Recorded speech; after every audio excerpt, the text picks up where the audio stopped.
सल्ली अला सय्यिदिना व नबीना मौलाना मुहम्मद व अला आलिहि व अस्हाबिहि अजमाइन। और शीफ की इस तकरीब में तशरीफ़ लाने वाले जमी अहले ईमान उशाकान रसूल बिलखुसूस हैदराबाद से तशरीफ़ लाने वाले हज़रत ग़ज़ाली सिंध के शागिर्द, उनके मुखलिसीन मुहिब्बीन और अख़सल ख़ास हज़रत अल्लामा मौलाना नेमतुल्लाह साहब अदाम अल्लाह ज़िल्लकुम, हज़रत मौलाना असगर अली साहब, उनके साथ आने वाले जमी अहले मोहब्बत व अक़ीदत और मेरी दरख्वास्त पर फैसलाबाद से मुसलसल 10-11 घंटे सफ़र करके बग़ैर आराम किए यहाँ तशरीफ़ लाने वाले हज़रत अल्लामा क़ारी गुलाम अब्बास मक़सूदी साहब अदाम अल्लाह ज़िल्लकुम अलैना, अल्लाह आप सबको जज़ाए खैर अता फ़रमाए। काफ़ी तफसीली बयानात हुए हैं, उसमें कोई इजाफ़ा नहीं किया जा सकता। हज़रत जिस तरह चाहते थे सामीन से, अब यहाँ का मजाज कुछ और तरह से है। मैं ये अर्ज़ करूँगा, ये कोई बेज़ौक़ लोग नहीं है, लेकिन ये इस तरह से मैं वो चाहते हैं कि इनको जितना भी कहें ये सुबहान अल्लाह दिल से कहते हैं, ज़बान पे फिर भी कम लाते हैं। तो बहरहाल आपको भी कुछ अंदाज़ा होना चाहिए, कुछ हमने आपकी आदतें ख़राब ही कर दी हैं। हम ही बोलते जाते हैं, हम आपको कभी सुबहान अल्लाह, मैंने तो कभी कहा ही नहीं कि सुबहान अल्लाह को, हालांकि कहना चाहिए। ये कुछ हमारी गलती है कि आपसे सुबहान अल्लाह कहलाया जाए तो फिर आप आदी होते हैं। ये गलती हजरत इनकी नहीं है, ये हमारी है। हम खुद ही बोलते जाते हैं, हम इसलिए भी सुबहान अल्लाह नहीं कहते, ये न हो कि आइंदा आए नहीं कि इतना हमसे सुबहान अल्लाह क्यों कहलाया। एक तो लंगर देर से खिलवाया, फिर हमसे बुलवाया, हम तो आपसे सुनने आए थे। तो कुछ यहाँ का मजाज ऐसा है, लेकिन बहरहाल आपको मेहमानों के मजाज का भी ख्याल रखना चाहिए। बहरहाल मैं इस मरहले पर कोई तफसीली बात बिल्कुल नहीं करना चाहता। हमारा मकसद बुजुर्गों का उस करने से इनकी ज़ात की तशहीर हरगिज़ मकसूद ना इनका मकसूद था ना हमारा मकसूद है। अंदाज़े हयात की तशहीर मकसूद है कि ज़िंदगी यूं भी गुजारी जाती है। इस तरह से भी आदमी इस सदी में और पिछली सदी में ज़िंदगी गुजार सकता है। और हम भी अगर ऐसे गुजारें तो हम भी शायद अल्लाह के यहाँ कोई मकाम और मर्तबा पा जाएं। अहले ईमान, हम दुनियावी मामलात में अपने मुस्तकबिल के बारे में बड़े फिक्रमंद होते हैं। सियासतदान अपने मुस्तकबिल के बारे में फिक्रमंद है कि मुझे इख्तिदार की दहलीज नसीब हो, और ट्रांसपोर्टर अपने बिजनेस के लिए फिक्रमंद होता है मेरा ज्यादा से ज्यादा कारोबार हो, गाड़ियां हों और बहुत ज्यादा पैसा आए। और हर आदमी अपने अपना जो उसका शोबा है, अपने शोबे में हर आदमी कामयाबी और कामरानी के लिए जुस्तजू भी करता है, ख्वाहिश भी करता है। लेकिन याद रखें, ये सारी चीजें, दौलतें, इज्जत, आबरू, कारोबार, ये जितना सरमाया है सारा रह जाने वाला है। एक और भी जात है, अगर वो किसी को अपना ले तो खुदा उसको वो दे देता है कि उसको फिर किसी की तलब और हाजत ही नहीं रहती। वो क्या बात है? किसी को अल्लाह इज्जत दे दे अपने यहाँ, मखलूक इज्जत देगी, ये मखलूक भी फानी है, इनकी दी हुई इज्जत भी फानी है। ये आज इज्जत देंगे तो कल रुसवा भी कर सकते हैं, ये किसी वजह से बिगड़ भी सकते हैं। मगर अल्लाह की जात किसी बंदे को अगर इज्जत दे दे तो वो खुद भी लाफानी है, उसकी दी हुई इज्जत भी लाफानी है। इस जहान में भी फिर जिसको खुदा ने इज्जत दे दी उसके पास सारे जहां का माल भी आ गया, आबरूएं भी आ गई, सारे खजाने उसके कदमों में ढेर हो गए। वो तरीका जानने की जरूरत है कि वो कौन सा तरीका है कि बंदा रब के सामने इज्जत पा जाए। वो तरीका तक़वे का है, परहेजगारी का है। और इस आयत में जो मैंने अभी पढ़ी, अल्लाह ने फरमाया इन्ना अक्रमकुम इंदल्लाहि अत्काकुम, तुम में से जो जितना ज्यादा मुत्तकी है उतना ही ज्यादा वो अल्लाह के नजदीक इज्जत और एहतराम वाला है। तो पता चला कि खुदा के यहाँ अजमत और इज्जत पाने का वाहिद मेयार तकवा है। एक है मुत्तकी, दूसरा है अतका। मुत्तकी तकवे वाला, परहेजगारी वाला, और अतका जो ज्यादा परहेजगारी वाला है। इससे यह मालूम हुआ जिसका तकवा कम है उसकी इज्जत कम है, जिसका तकवा ज्यादा है उसकी इज्जत ज्यादा है। जिसका जितना तकवा बढ़ेगा उसी कदर उसका मकाम और मर्तबा भी बुलंद होता जाएगा। तो फिर ये तकवा पैदा कैसे हो, ये पता क्या चले। तकवे का मतलब है अल्लाह की नाफरमानी से बचना, वो काम जिससे अल्लाह ने मना किया है उससे बचना, और वो काम जिसको अल्लाह ने करने का हुक्म दिया है, अल्लाह के रसूल के करने का हुक्म दिया है, उसको अपनाना, यही तकवा है।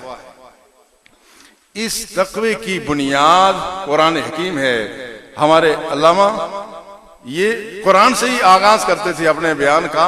तो कुरान बुनियाद है, तकवे के उसूल कुरान में मौजूद हैं और इसकी तफसील रसूलुल्लाह सल्लल्लाहु अलैहि वसल्लम ने बयान फरमाई है। और आपने हज्जतुल वदा के मौके पर आपने जो खुतबा इरशाद फरमाया, इमाम बुखारी ने किताबुल इत्तिसाम में इस हदीस को नकल किया। और रसूलुल्लाह ने फरमाया, कद अलिमतुम अन्नी अतकाकुम, सहाबा तुमने जान लिया है मेरी जिंदगी के ये 63 वर्ष तुमने देख लिए हैं। कद अलिमतुम अन्नी अतकाकुम, तुम्हें पता चल गया है कि मुझसे ज्यादा मुत्तकी कोई नहीं है। अन्नी अतकाकुम, तुम में सबसे ज्यादा मुत्तकी मैं हूं। अल्लाह कहता है, इन्ना अकरमकुम इंदल्लाहि अतकाकुम, तुम में सबसे ज्यादा एहतराम वाला वो है जो सबसे ज्यादा मुत्तकी है। तो सबसे बड़ा मुत्तकी कौन है? वो इमामुल अंबिया की जात खुद है। तो पता चला कि उनकी नक्शे पा को अपनी आंखों का सुरमा बनाना, यही तकवे की मंजिल है। तो कुरान तकवे की बुनियाद, उसकी वजाहत अहादीस में, और फिर उसकी वजाहत हर दौर के उलमा ने की है, जिसको हम फिका कहते हैं। कुरान, सुन्नत और फिका, ये तकवा की राहें अदाएं मालूम करने के ये 3 उलूम हैं। और हज़रत गज़ाली सिंध को अल्लाह ने ये एजाज अता फरमाया कि वो शेख तफसीर भी थे और वो हाफिज नहीं थे, लेकिन उनकी मस्जिद में कभी हाफिज के पीछे सामे नहीं रखा गया। जहां हाफिज बोलता था उसको वहीं लुकमा देते थे।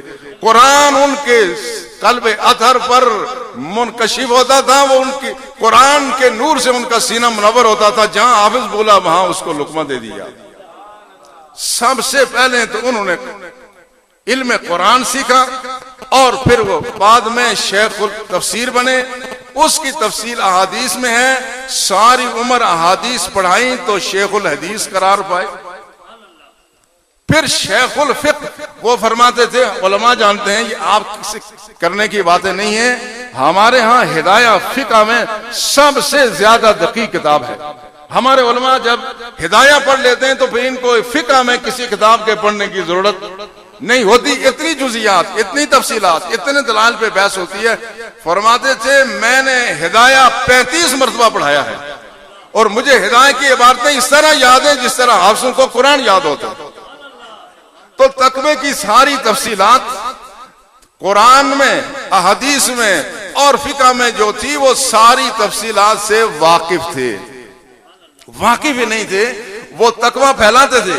वो कुरान पढ़ाते, हदीस पढ़ाते, फिक़ह पढ़ाते थे, वो तकवा आगे फैलाते थे। लेकिन उनकी किस्मत पर हमें तो रश्क आता है। हमें वो माहौल नहीं मिला जो अल्लाह ने उनकी किस्मत में लिखा हुआ था। ये वो शेखुल तफसीर बाद में बने, शेखुल हदीस बाद में बने, शेखुल फिक्र बाद में बने, मगर कुरान के नूरानी सांचे में वो 12 साल की उम्र में ढलना शुरू हो गए थे। शेखुल हदीस बनने के लिए तो उम्र चाहिए, शेखुल कुरान बनने के लिए उम्र चाहिए। हिदायत को 35 मरतबा पढ़ाने के लिए उम्र बीत जाती है। मगर उनकी खुशनसीबी ये है, उन्होंने उलूम बाद में पढ़े। उन उलूम के अनवारात पहले उन पर पूरी तरह से जलवा फरोज होना शुरू हो गए। जिस वली कामिल की सोबत में वो 12 साल की उम्र में गए, उन्होंने कभी कुरान के तकवे के खिलाफ कोई बात ना की थी।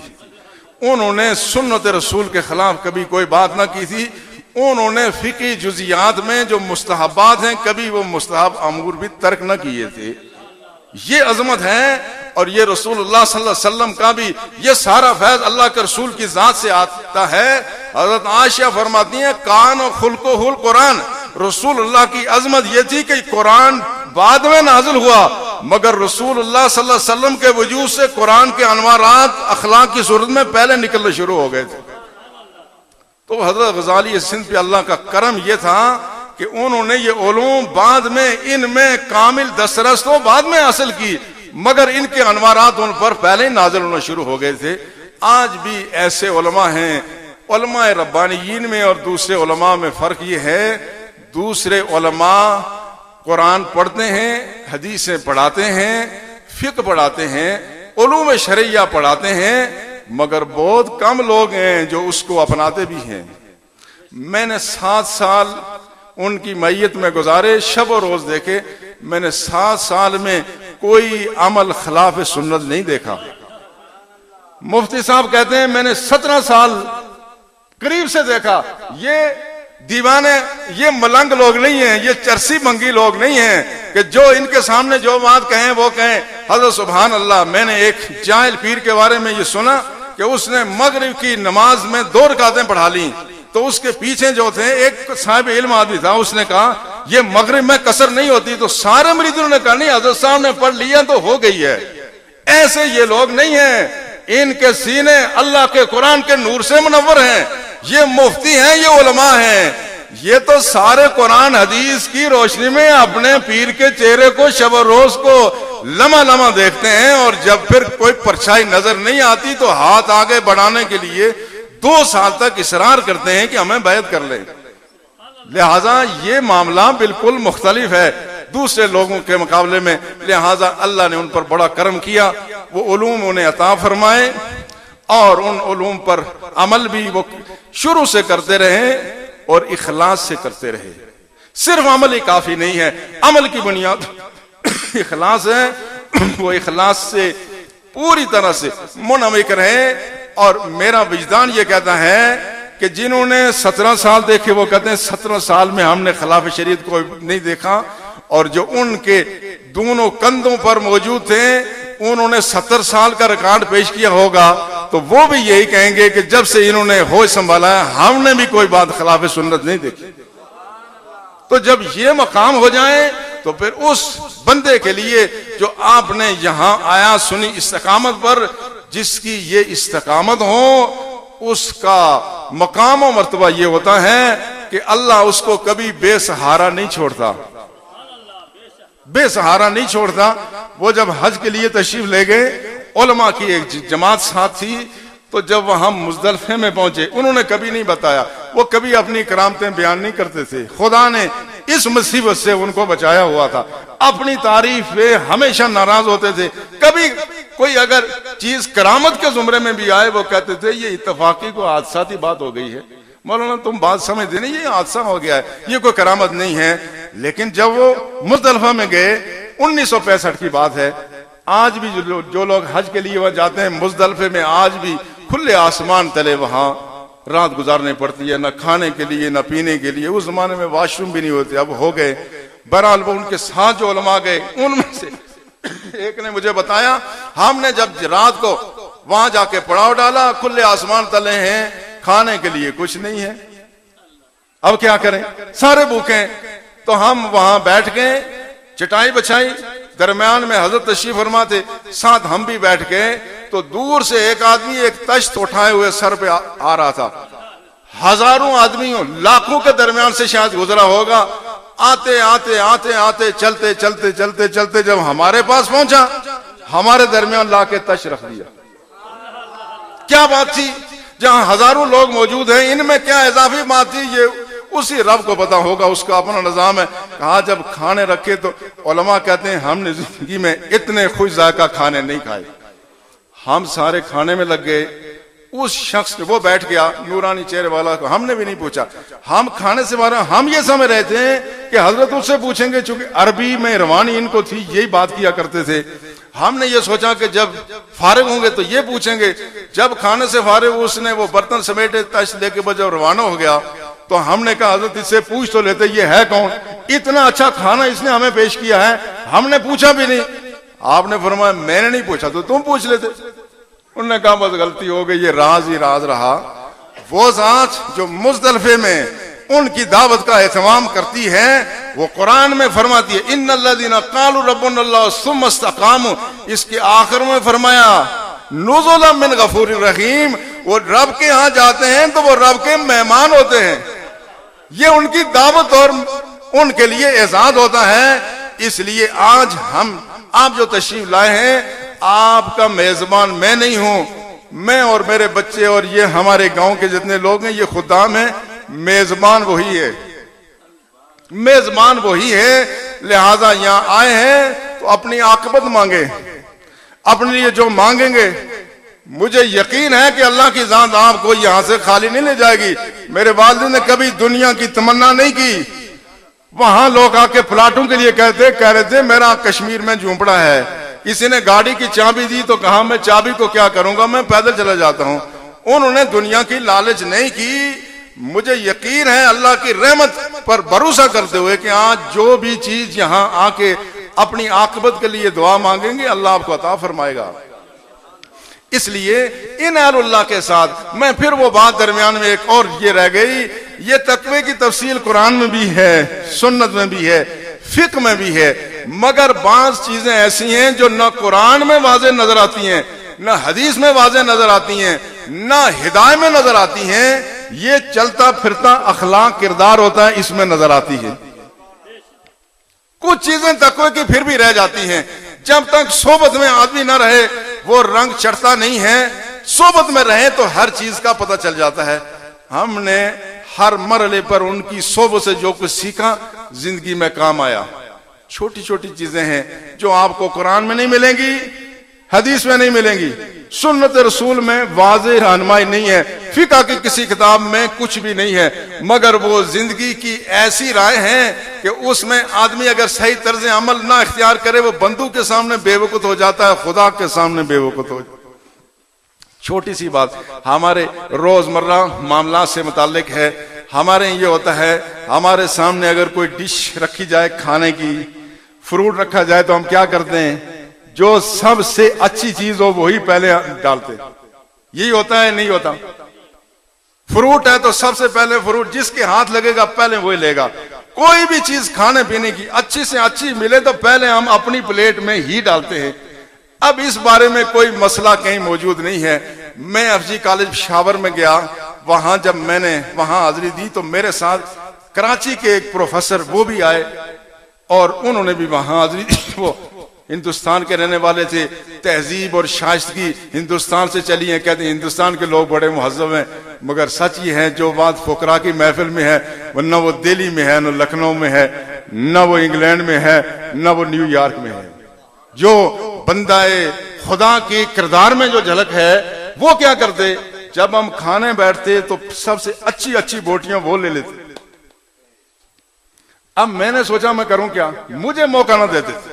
एक दिन मैं झपटा तो पहले मैंने डोंगा ले लिया। उस वक्त मुझे अपने वालिद ग्रामी की वो सुन्नत वो तरीका याद आया। हमारे हजरत कभी भी कोई चीज उनके सामने कभी अच्छी बोटी खुद नहीं डालते थे, दूसरे को डाल के देते थे, कभी खुद नहीं लेते थे। मैंने कभी नहीं देखा कि कोई फ्रूट अच्छा उनके सामने हुआ होगा, अच्छा दूसरे के सामने रखते थे, जो नाकिस होता था अपनी प्लेट में रखते थे। मैंने ये किया, सारी अच्छी बोटियां अपने दोस्त की प्लेट में डाल दी। उसका फायदा ये हुआ कि उसने दूसरी मर्तबा ऐसी कोई हरकत नहीं की। वो समझ ये वो चीज है जो कहीं आपको नजर नहीं आती, लेकिन ये अखलाक की बुनियाद है। इससे हमारी हिर्स टपकती है कि हम कितने खाने के मामले में हरीस हैं। इसलिए ये जो तफसीलात जुजियात हैं जिंदगी की, ये अहलुल्लाह की सोबत से मिलती हैं। जो अहलुल्लाह की सोबत में नहीं रहा वो दुनिया की जिस बड़ी से बड़ी यूनिवर्सिटी में पढ़ जाए, जो जितने ज्यादा नंबर ले ले, जितना बड़ा ओहदा ले ले, उसमें हमेशा किरदार की खामी रह जाती है। अभी चंद दिन पहले मैं पलंदरी में गया, वहां इंक्वायरी थी, वहां के प्रिंसिपल साहब और एक लेक्चर के दरमियान कोई मुनाकशा था।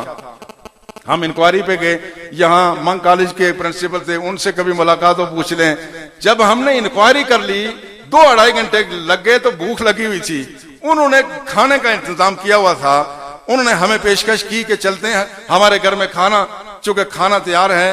मुझे याद आया मेरे वालिद ग्रामी फरमाते थे, और मैंने उनको फरमाते हुए सुना, लोगों से भी सुना, वो कभी किसी इंक्वायरी पे जाते थे तो किसी के यहाँ चाय तक भी नहीं पीते थे। मुझे वो बात याद आ गई कि मेरे वालिद ग्रामी का तरीका ये था कि इंक्वायरी पे जाके किसी से कुछ नहीं लेते थे। मैंने प्रिंस साहब से कहा, जी आपकी चाय तो हमने पी ली है लेकिन खाना नहीं खा सकते। उन्होंने कहा, अच्छा आप ऐसा करें, मैं नहीं खाना खाऊंगा, आप खा लें। मैंने कहा उससे क्या फर्क पड़ेगा, वो तो बात वही है, हम इंक्वायरी पे आए हुए हैं, हम खाना नहीं खाएंगे। हमने वापसी होटल पे जाके चाय के साथ कुछ खा पी लिया मगर वहां खाना नहीं खाया। अगर मेरे वालिद ग्रामी की वो सोबत का असर न होता तो मैं जाके वो खाना खा लेता और उसको बुरा भी न समझता। ये जो अखलाक की खूबियां हैं, ये जो अजमतें हैं, ये पास रहने से, सोबत में रहने से मिलती हैं। ये ऐसे नहीं मिलती, ये किताबों से नहीं मिलती, ये नंबरों से नहीं मिलती, ये जबानों की रवानी से नहीं मिलती, ये साफ शफाफ कपड़े पहनने से नहीं मिलती, महंगी गाड़ियों में, महंगे मकानों में बैठने से, रहने से ये चीजें नहीं आती। ये अहलुल्लाह की मजलिस में बैठने से आती है, वहां से रंग मुंतकिल होता है। और अल्हम्दुलिल्लाह इस मस्जिद की खाक ने इतने बड़े लोग तैयार किए हैं। हम ज़हनी गुलामी का शिकार हैं, वरना इस मस्जिद की इस खमीर से ऐसे लोग तैयार हुए हैं जिनके सामने बड़े बड़े लोग बहुत छोटे नजर आते हैं, बोने नजर आते हैं। मैं सिर्फ एक बात अर्ज करूंगा, मेरे ससुर मौलाना अब्दुल हादी साहब, जिनको बाद लोग जानते भी होंगे, खड़िक से ताल्लुक था, उनके एक शागिर्द सेक्रेटरी रिटायर्ड मोहम्मद सिद्दीक खान साहब बेंदार से, मौलाना तैमूर साहब के चचा है। वो मुझे कॉलेज में मिलने आए तो उन्होंने कहा, मैंने जिंदगी में बड़े बड़े लोग देखे हैं। उनका ताल्लुक एनजीओ के हवाले से पूरी दुनिया में लोगों से रहा है। कराची यूनिवर्सिटी से उन्होंने गालिबन MBA किया या मास्टर किया किसी। उन्होंने कहा, मैंने बड़े बड़े लोग देखे हैं, लेकिन जितना बड़ा इंसान मैंने मौलाना अब्दुल हादी साहब को देखा, इतना बड़ा इंसान मैंने रूए जमीन पर और कोई नहीं देखा। कहा, हाँ, कराची यूनिवर्सिटी के chancellor, vice chancellor doctor Ishtiaq Hussain Qureshi, जो हिंदुस्तान के थे, बड़े नफीस मजाज के थे, नफीस माहौल के पले बड़े थे। कहा, कुछ थोड़ी सी झलक मैंने उनमें देखी है। कराची यूनिवर्सिटी का वो मामूली इंसान नहीं था, वो बड़ा इंसान था। वो इंसान था कि मगरबी पाकिस्तान के उस वक्त के गवर्नर मलिक अमीर मोहम्मद खान ने कहा कि आप कराची यूनिवर्सिटी छोड़ करके जहां वजारत कबूल कर रहे हैं, उस वक्त की वजारत पूरे पाकिस्तान की जो वजारत के बराबर थी। उन्होंने कहा, नहीं, मैं अपना इदारा छोड़ करके मैं नहीं जा सकता। तो मलिक अमीर मोहम्मद खान ने कहा कि मैं भी अपनी जमीनें छोड़ के तो यहाँ आया हूं, मैं गवर्नर बना। वो गवर्नर था। उन्होंने कहा, आप छोड़ के चला जाओगे, आपकी जमीनें कोई और आबाद कर सकता है, मेरा इदारा कोई आबाद नहीं कर सकता। वो अजीम इंसान था कि जिसने वजारत को ठुकरा दिया। पर ये कहते हैं जो अजमत मेरे उस्ताद में थी, उसकी मैंने थोड़ी सी झलक उनमें देखी। और मैंने देखा कि जब ये दोनों हजरात, हजरत गजाली सिंध और मौलाना अब्दुल हादी साहब इकट्ठे होते थे, इनके होते मौलाना अब्दुल हादी साहब कभी मुसल्ला इमामत पर नहीं जाते थे। इतना एहतराम था। इसलिए अर्ज करने का मुद्दा यह है कि अल्लाह के जो नेक बंदे हैं उनके पास जाएं, जो जिंदगी का राज समझते हैं, जो ऐसा तरीका तर्ज अमल देते हैं जिनसे आदमी रब के नजदीक बड़ी इज्जत पाता है। अल्लाह हमें तौफीक अता फरमाए कि अपनी जिंदगी का वो मरला, मैं अपने बच्चों से, अजीज से ये कहता हूं कि जो आदतें बनने की उम्र होती है वो किसी कामिल के साथ गुजर जाए तो इबादत आदत बन जाती है। एक बनने की उम्र होती है, आदतें, ज़ौक, टेस्ट बनने की उम्र होती है।